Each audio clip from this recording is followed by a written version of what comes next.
तो बच्चों next topic है एटॉमिक मास।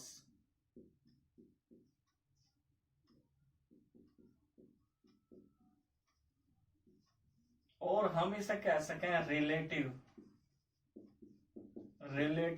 Atomic mass.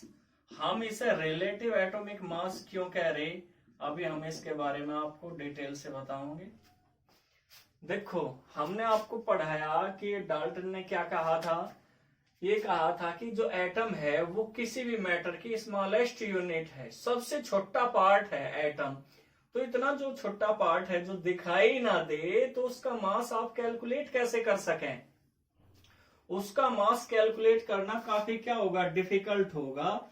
तो डिफिकल्ट इसका मास जब इतना कैलकुलेट करना इतना डिफिकल्ट था, तो बाकी जो एलिमेंट्स थे या फिर उनके एटम्स थे उनका मास भी कैलकुलेट करना काफी डिफिकल्ट हो रहा था। ठीक है, तो इसीलिए जो मास कैलकुलेट किए जाने लगे वो रिलेटिव किए जाने लगे। रिलेटिव जैसे आप देखते हो मार्केट में आप जाओ तो आप जब एक तराजू देखते हो, इधर 1 kg का अगर आपको बाट रख दिया 1 kg, और इधर दूसरे में इतनी वैल्यू का सामान आपको दे दिया, तो जो सामान दिया वो कहीं के बराबर है 1 kg के। किसके बराबर है, 1 kg के। तो ये क्या हो गया, 1 kg क्या है, एक स्टैंडर्ड है, पैमाना है, ये एक मान लिया कि ये इतना होगा और इसके बराबर ये वैल्यू। तो सारी जो वैल्यू कैलकुलेट की जाने लगी वो 1 kg या 1 ग्राम या 1 मिलीग्राम या फिर 1 क्विंटल 1 टन, ये क्या है, ये मास कैलकुलेट करने की यूनिट है। जो बड़े हैं या फिर थोड़े छोटे हैं, लेकिन ये तो बहुत स्मॉलेस्ट पार्टिकल होता है जो दिखाई नहीं देता। तो इसके लिए जो मास की यूनिट ली गई वो ली गई एटॉमिक मास यूनिट। इसे कहा जा एटॉमिक मास यूनिट। ठीक है, हालांकि आज कल इसकी जगह यूनिफाइड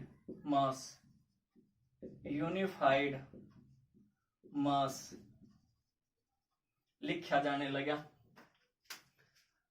तो मैं आपको बता दूं, ये अर्ली 90s की बात हो रही, जब हमारे पास मास स्पेक्ट्रोमीटर नहीं था जो एक्यूरेट मास मेजर कर सके।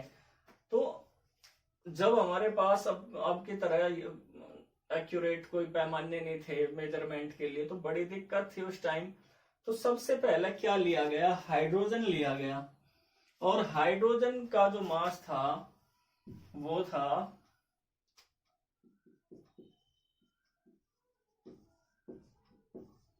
1 AMU।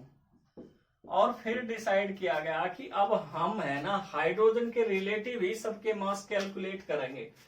तो मास कैलकुलेट करने शुरू कर दिए, लेकिन दिक्कत क्या आई, दिक्कत ये आई कि जो मास कैलकुलेट होते जा रहे थे वो फ्रैक्शनल थे, यानी एक्यूरेट नहीं आ रहे थे। तो फिर हाइड्रोजन हटा दिया गया। हाइड्रोजन के बाद फिर उन्होंने ऑक्सीजन लिया, ऑक्सीजन 16। अब ऑक्सीजन का जो मास लिया गया वो कितना था, 16 था, और इसके रिलेटिव बाकी एलिमेंट के मास कैलकुलेट कर रहे थे। लेकिन फिर क्या हुआ, क्योंकि आप जानते हो इसके जो आइसोटोप्स होते हैं, 3 आइसोटोप्स होते हैं ऑक्सीजन के, 16, 17, 18। अर्ली 90s तो पता नहीं था इनके आइसोटोप्स के बारे में, लेकिन क्या हुआ, इसमें एक प्रॉब्लम आई कि जो इसका मास आ रहा था वो 16 ना आके वो कितना आ रहा था, 16.004। तो बड़ी फिर दिक्कत आई, जब एक्यूरेट मास नहीं आ रहे तो फिर उन्होंने सोचा कि हम अब है ना इसे लेते नहीं ऑक्सीजन को, हमें तो ऐसा चाहिए जो इजिली एब्यूडेंट हो सके, यानी प्राप्त हो सके, और जो जिसका आइसोटोप्स क्या हो, स्टेबल हो। तो 1961 में आखिरकार फिर कार्बन का जो C12 आइसोटोप्स था वो लिया गया, ऑफ कार्बन, ये लिया गया। उसका रीजन क्या था, एक तो डेंस ज्यादा थी इसकी, एब्यूडेंस यानी प्राप्ति ज्यादा थी। 98% ये मिलता है, ठीक है, और काफी स्टेबल है। यानी जब हम इसके रिलेटिव एटॉमिक मास कैलकुलेट करेंगे तो वो जो एटॉमिक मास आओगे वो एक्यूरेट आओगे, यानी एक्यूरेसी इसमें ज्यादा थी। तो 1961 में 1961 में आखिरकार C12 लिया गया, जो अभी भी चल रहा है। हालांकि आज मास स्पेक्ट्रोमीटर से बिल्कुल एक्यूरेट मास हम कैलकुलेट कर सकते हैं, आज हमारे पास संसाधन ज्यादा है कैलकुलेट करने के, लेकिन ये बात हो रही पहले की। ठीक है बच्चों, तो इसके बारे में नोट कर ले सभी बच्चे। The atomic mass of an element is the number of times an atom of that element is heavier than an atom of carbon taken as 12। ठीक है, तो relative atomic mass of an element, relative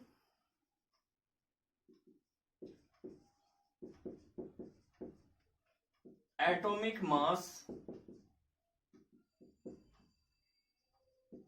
of an element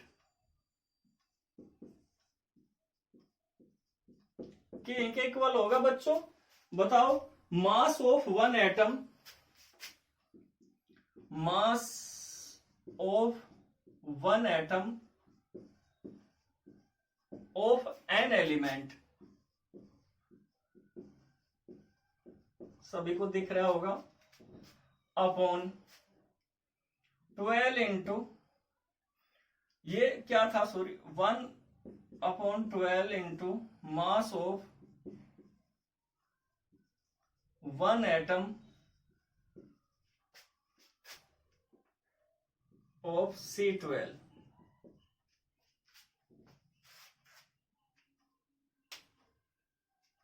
C12 क्या है, carbon का एक isotopes होता है। जैसे हमने बताया कार्बन के आइसोटोप्स भी 3 होते हैं, 13, 14, लेकिन इसमें दिक्कत नहीं आई क्योंकि जो आइसोटोप्स है, इसका मेन आइसोटोप्स जो सबसे ज्यादा है वो 99% के अप्रोक्स, जैसे हमने बताया C12 ही होता है। तो इसका जो मास है वो 12 ही था, यानी 12 एटॉमिक मास ही था, तो उसमें कोई दिक्कत नहीं आई। ये किस तरीके से देखो, इंटू कितना होया मास 12, तो कितना बच गया 1 एटॉमिक मास यूनिट। ठीक है, तो अगर आप ऑक्सीजन लोगे तो ऑक्सीजन का कितना आ गया एक्यूरेट 16 आ गया, हाइड्रोजन का। तो इसके रिलेटिव फिर एटॉमिक मास निकालने शुरू कर दिए गए। ठीक है, सबसे पहले क्या लिया गया, हाइड्रोजन, हाइड्रोजन के रिलेटिव निकाल लिया, उसमें एक्यूरेसी नहीं थी, फ्रैक्शनल ज्यादा थे। फिर ऑक्सीजन लिया, ऑक्सीजन में क्या थी, उसके जो आइसोटोप्स थे उसमें स्टेबिलिटी कम थी, C16 में स्टेबिलिटी कम होने की वजह से फिर उसकी भी एक्यूरेसी नहीं थी। फिर एक आइसोटोप्स जिसका जो प्राप्ति ज्यादा होती है, एबेंडेंट ज्यादा है, जो वो कौन सा है, C12, 98.9% यानी 99% C12 ही पाया जाए। ये तो नेग्लिजिबल होते हैं C13, 14, तो इसी वजह से ये लिया गया, क्योंकि इससे वैल्यू जो आ रही थी, रिलेटिव एटॉमिक मास जो आ रहे थे एलिमेंट के, वो काफी एक्यूरेसी में थे। ठीक है, इस वजह से क्या लिया गया, C12 लिया गया। ठीक है बच्चों, लिख लो सभी। लेकिन दिक्कत क्या आई, दिक्कत ये आई, जैसे हमने आपको पहले भी बताया, दिक्कत क्या है, जो जब डिस्कवरी हुई आइसोटोप्स की तो उनके एटॉमिक मास निकालना काफी डिफिकल्ट हुआ। उनके एटॉमिक मास निकालने के लिए रिलेटिव एटॉमिक मास नहीं निकाला, उनका क्या निकाला, जो ऐसे आइसोटोप्स हैं, जैसे ऑक्सीजन के 16 है, 17, ठीक है, 18, या फिर क्लोरीन के भी 3 होते हैं, सॉरी 2 होते हैं। तो इनका जो एवरेज निकाला गया पहले, ठीक है, एवरेज निकाल के उनका एटॉमिक मास कैलकुलेट किया गया। तो एवरेज एटॉमिक मास, अगर आइसोटोप्स का आपको मास निकालना, क्योंकि आइसोटोप्स क्या है, एक से ज्यादा है, तो उनका एटॉमिक मास निकालने के लिए रिलेटिव टर्म आप यूज नहीं करोगे, आप क्या करोगे, average, average atomic mass of isotopes.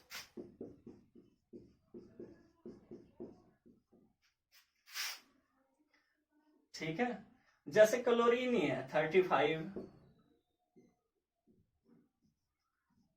और 37 होता है। जैसे ऑक्सीजन के भी हमने बताया, ऑक्सीजन का 16, ऑक्सीजन 17, ऑक्सीजन 18, तो इस तरीके से कार्बन है जैसे 12, 13, 14। तो जो आइसोटोप्स थे उनका जो एटॉमिक मास था वो कैसे निकाल लिया गया, वो एवरेज एटॉमिक मास निकाल लिया गया। आप लिख लो इसे भी, the average relative mass of the atom of an element as compared to the mass of carbon 12 taken as 12 unit. इसका एक फॉर्मूला है जो आप लिख लो एवरेज एटॉमिक मास का,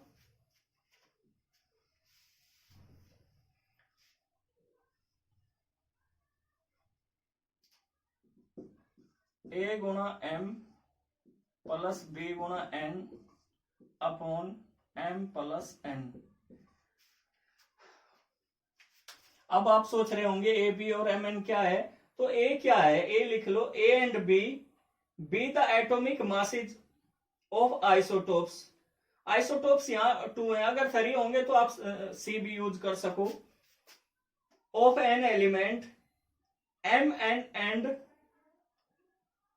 B the ratio in which these isotopes occur, यानी किस ratio में वे पाए गए। जैसे हमने कहा था कि एक 98% है, कोई 1% है, कोई 0% है, तो वो उनका क्या है रेशो। जो भी एटॉमिक मास होगा आपको मल्टीप्लाई करनी है उनके रेशो में, ठीक है। आपको क्या करना, मल्टीप्लाई करनी उनकी रेशो में। जैसे अगर हम एग्जांपल के तौर पे आपको बतावें, जैसे क्लोरीन ही है, क्लोरीन 35 और क्लोरीन 37, तो इनका एवरेज एटॉमिक मास हम कैसे कैलकुलेट करेंगे। एटॉमिक मास कितना है इसका, ए की वैल्यू यहाँ क्या है, ए बराबर है यहाँ 35 और बी इज इक्वल टू है यहाँ 37। एम क्या है, एम देखो, एम क्या है 3:1 है तो 3, और एन क्या है 1। इनका आपस में रेशो कितना है 3:1। एबंडेंस भी दे सके, फिर उसकी मल्टीप्लाई करनी है आपको। यहाँ हमने सिर्फ इनका रेशो बताया क्या है, तो फिर आप क्या करोगे, एवरेज एटॉमिक मास निकालने के लिए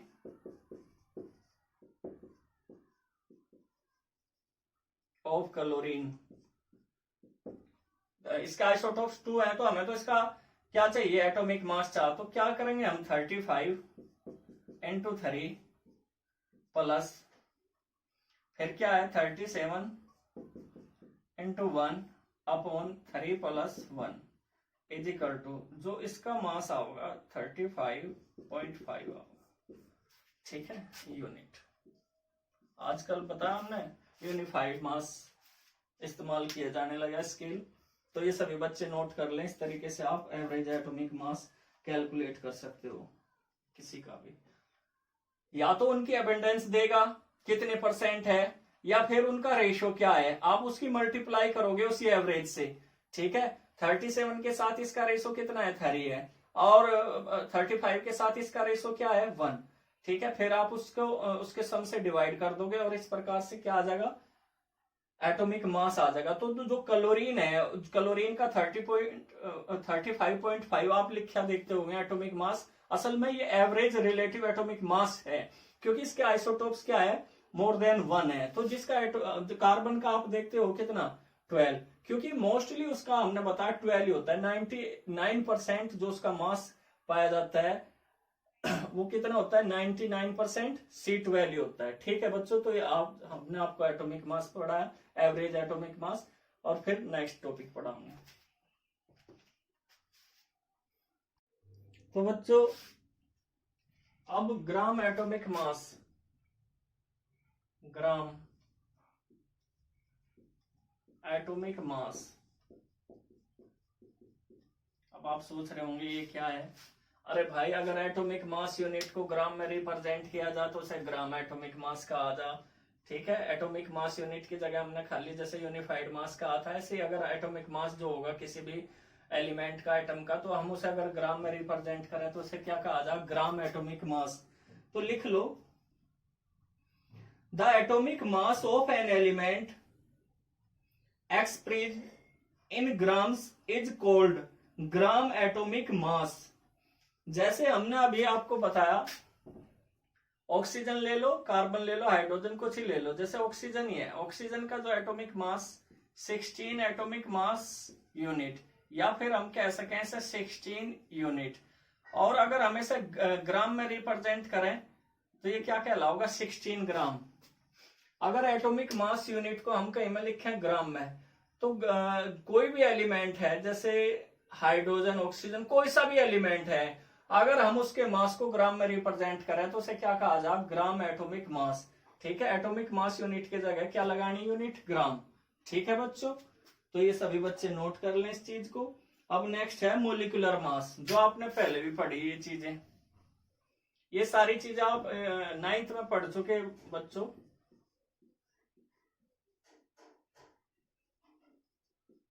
मोलिकुलर मास, तो किसी भी मोलिक्यूल का जो मास होगा उसे क्या कहा जाए, मोलिकुलर मास कहा जाए। लिख लो आप इसे भी,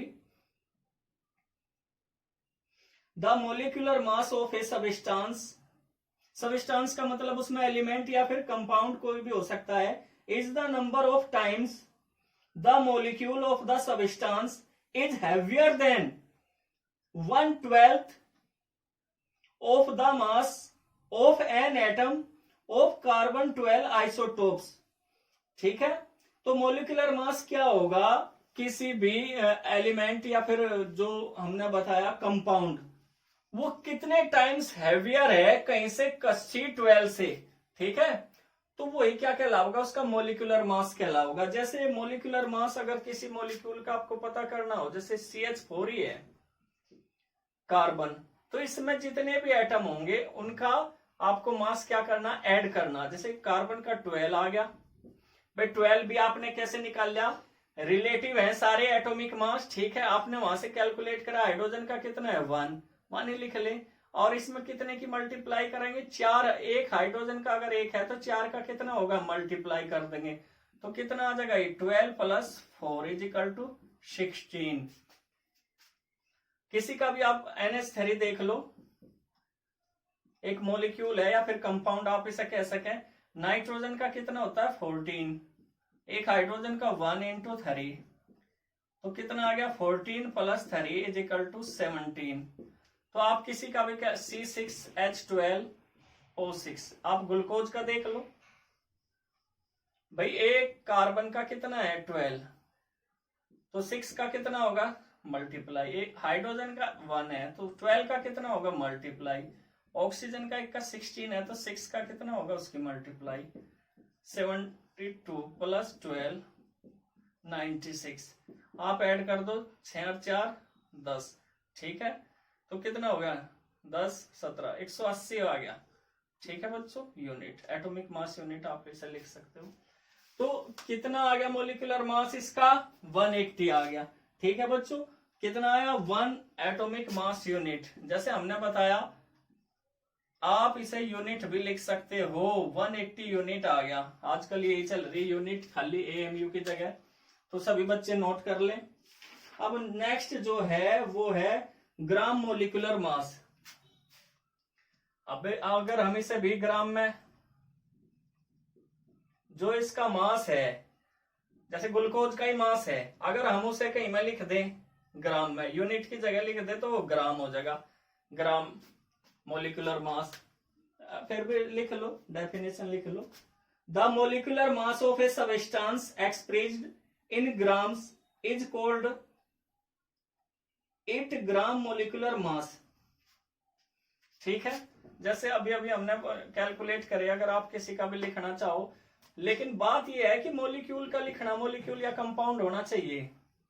जैसे H2O ही है, 1 × 2 + 16, तो कितना आ गया 18 यूनिट। 18 यूनिट की जगह हम इसे अगर ग्राम में रिप्रेजेंट करें तो ये क्या हो जाएगा, ग्राम मोलिकुलर मास। सभी बच्चों की समझ में आ गया होगा।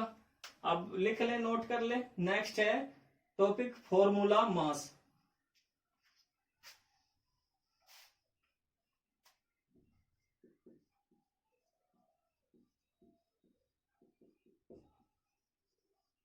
फॉर्मूला, आपने आयनिक कंपाउंड जो पढ़े, जैसे NaCl है, Na पॉजिटिव Cl नेगेटिव, ये क्या होते हैं, मॉलिक्यूल नहीं होते, क्या होंगे फॉर्मूले होंगे। ठीक है बच्चों, ये क्या होंगे फॉर्मूले। तो इनका मास आप कैसे कैलकुलेट करोगे, और जो भी सोडियम का मास है और क्लोरीन का मास है वो आप ऐड कर दोगे तो वो क्या कहलाएगा, फॉर्मूला मास। जैसे सोडियम का कितना होता है 23 और इसका होगा 35.5। जैसे हमने बताया था क्लोरीन का आप कैसे निकालते हो मास, क्लोरीन के आइसोटोप्स होते हैं दो, तो हमने इसका average relative atomic mass calculate किया था, तो आप इसे ऐड कर दो तो कितना आ गया 0.5, 5 और 3 8, ठीक है। तो 58.5 इसका क्या आ गया बच्चों, फॉर्मूला मास आ गया। तो इस तरीके से आप किसी का भी इस तरीके से क्या निकाल सको, फॉर्मूला मास कैलकुलेट कर सकते हो एटॉमिक जो भी कंपाउंड होंगे, सॉरी आयनिक कंपाउंड होंगे। और इसे ग्राम फॉर्मूला मास वही चीज है बार बार, अगर हम इसे ग्राम में यूनिट की जगह यू की जगह हम क्या में रिप्रेजेंट कर दे ग्राम में, तो ये क्या कहलाएगा, ग्राम फॉर्मूला मास। ठीक है बच्चों, तो ये टॉपिक खत्म हुए।